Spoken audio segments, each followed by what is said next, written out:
Hi guys, so I know I look like a bit of a state today, but that's because I am a bit of a state today.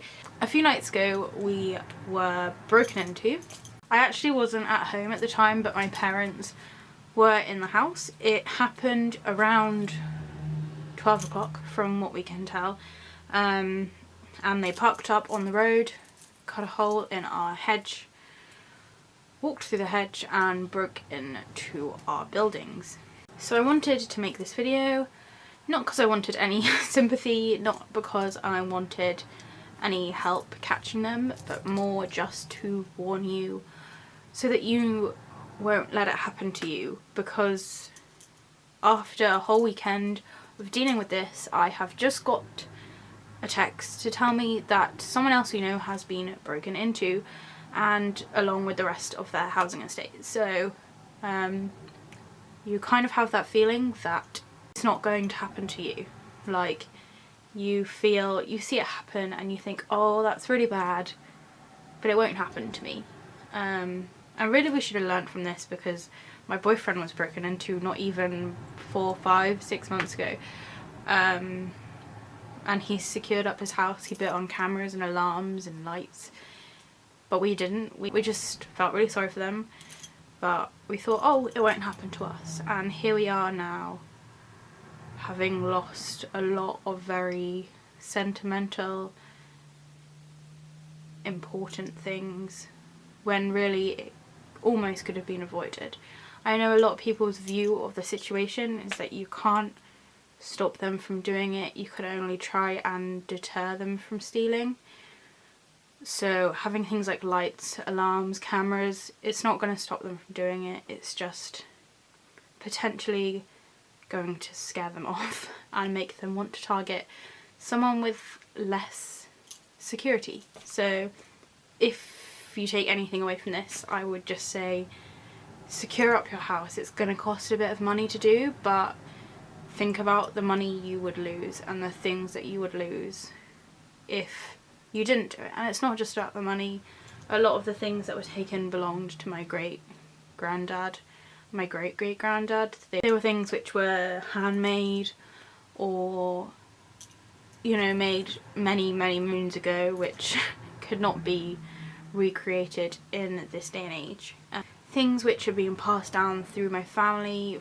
And I don't want to go into all the details, but for example, an axe got stolen, which was my great-granddad's, who used it through all of his life to cut up the logs for Christmas, well, for winter, and then it got passed to my granddad. When my granddad passed away, it got passed to my dad, and we just thought it would carry on going, because this thing was just, it was an amazing tool, which really to anyone else they probably would have made 20 quid from it, if that, but to my dad, for example, it was a very extremely sentimental thing.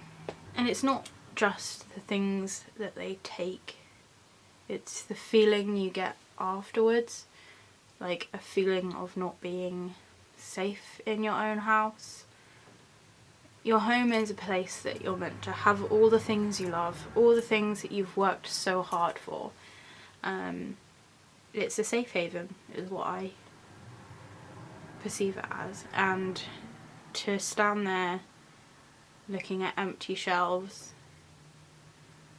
and bare walls, and even just the fact that there's a massive hole in the door, to feel like someone has rooted around your stuff, and been walking around somewhere that is very personal to your family. It's a really strange feeling. And I mean, for example, last night I heard some wind and I got up to check that there was no one trying to break in, and then I heard and then I saw a light, and I literally thought it was a torch, but it was just a car passing by. I have such sleepless nights since, because any little disturbance outside, I'm just on the hunt. And I think this is partly down to the fact that all of like the break-ins that I've heard about and not been part of, but been associated with, you know, all the ones I know, they've all happened on stormy nights. And the reason is they broke a massive hole in our door, and it made a bang, as you would imagine. And my parents heard this noise, they heard the bang, and they assumed that it was just a tree.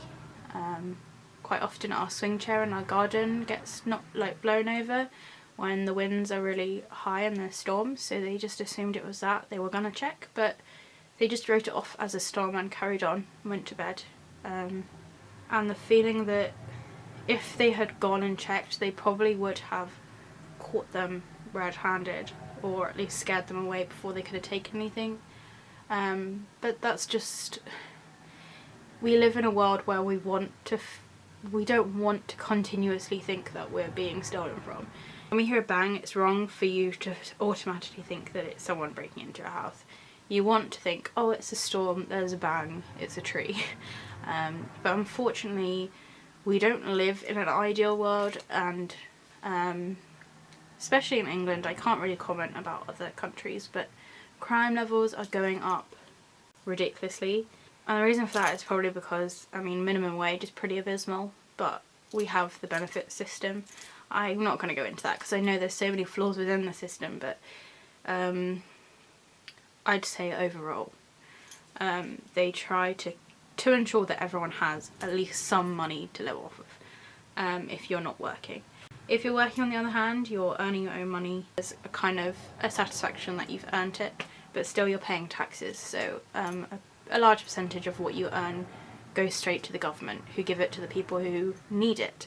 And I mean, I've had family who have been on benefits. They're single mothers with children, and they couldn't physically work. So I'm not dissing the system at all. I'm very thankful for the fact that it's there, because it has personally helped my family before.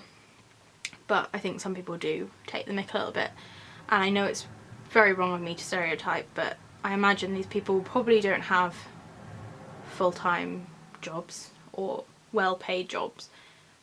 Otherwise they wouldn't feel the need to put their life on risk and get a criminal record just to steal some stuff from people. But it obviously works. They're obviously getting money from it, because otherwise they wouldn't be doing it.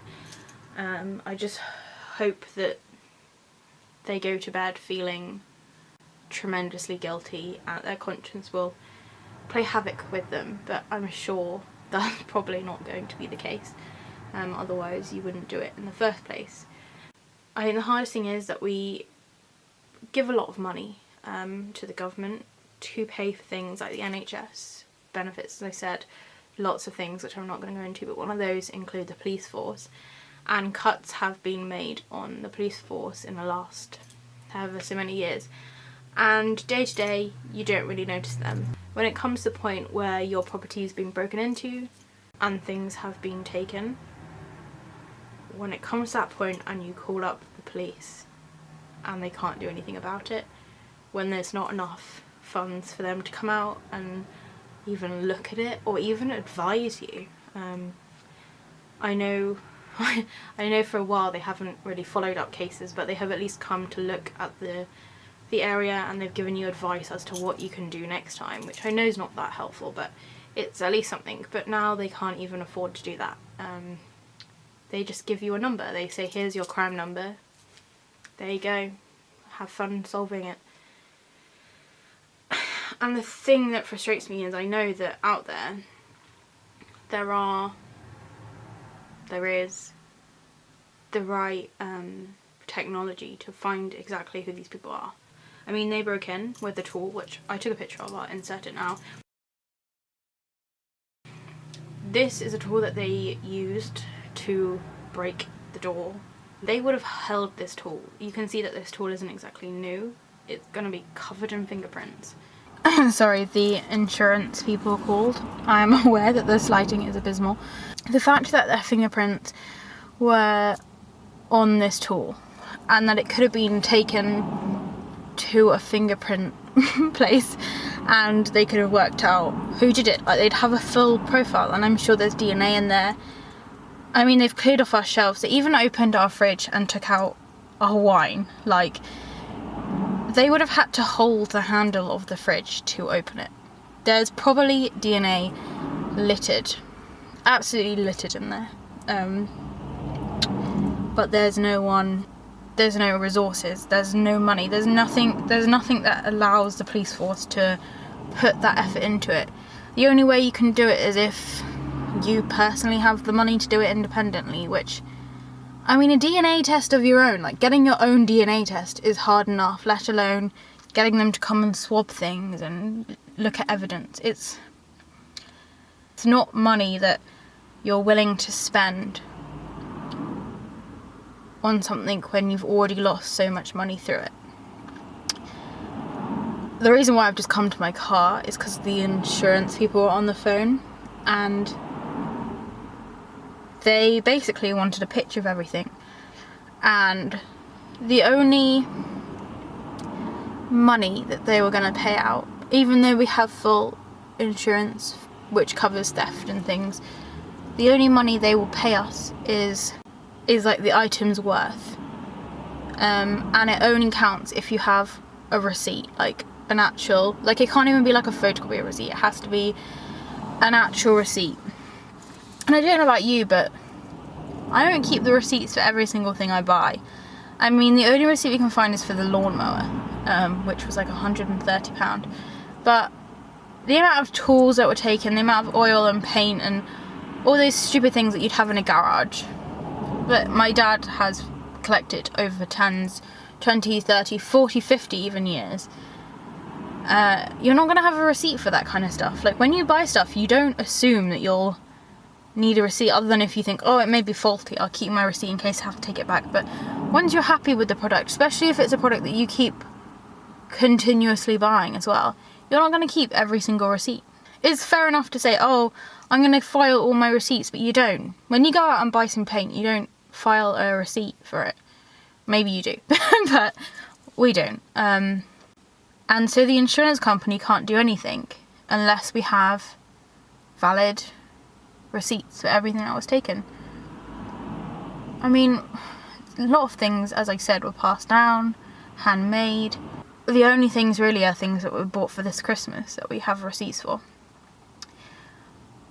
But money doesn't really solve anything. Getting given maybe £1,000. Yeah, we're gonna have £1,000, but that doesn't fill all the shelves and fill all the holes on the wall. It doesn't fix the doors.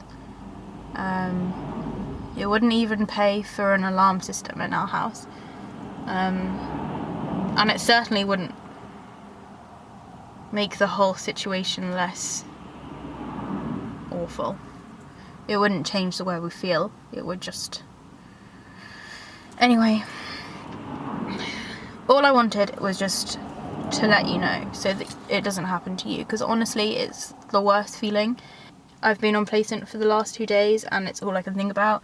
My mood's been affected. I get snappy at children really easily, which is horrific, but I do, because I'm just in such a bad mood. I mean, people have been buying us stuff to replace the things we've lost, but now we're just worried about losing those things. So moving forward though, we are planning to set up some kind of alarm, light, metal bar system, but it's difficult. The layout of my house, I live in the countryside. We don't have any neighbours. There's no one to watch our backs as such. All of our buildings are very far laid out. It's at least a 30-second walk from my garage to my house, which doesn't sound far, but if you think about it, I mean, I'll show you in a minute. I'm going to walk back down to the house. I'll show you the distance it is from the garage. It's not an easy thing to link up with electricity to start with, let alone a whole alarm system. But that's all we can do. We can only try and deter them. And although it doesn't solve our issue, I feel like if I can even get one of you to reconsider, or even just think about your own security in your own houses and your garages and your sheds and things, even if it's just putting up a light, or just being aware, if you hear a sound, don't just write it off as the wind. if I can stop any of you from feeling the way I feel and going through the experience that my family's gone through, then this whole experience would have been worth something, because there would have been some positive to come from it. But I thought I'd make this video just because I'm going to be a bit on and off social media. I've told a select few people already. Now I just wanted to let all of you guys know, if you don't see me that much for the next few weeks, that is why. But on the positive, I have lots of things to make videos on, lots of spooky things. I got sent an amazing package today from one of you lovely people, which contained some handmade jewellery and things, which made me feel so much better, because although, like, it reminds you that although the old stuff is lost, now there's space for new things. But sorry if this has been a bit depressing, but I hope that you're all okay. I just wanted to say as well, they most commonly in England drive fake highway maintenance vans, so they'll park outside on the road with their flashes going, and you'll just think they're highway maintenance, but actually they're just stealing all the stuff out your house. So don't trust things just because they look official. Anyway, sorry. If it's sunny where you are, I hope you're enjoying the shade. If you've got any questions or comments, please leave them below. I hope you're still feeling spooky, and I will see you next time. Bye!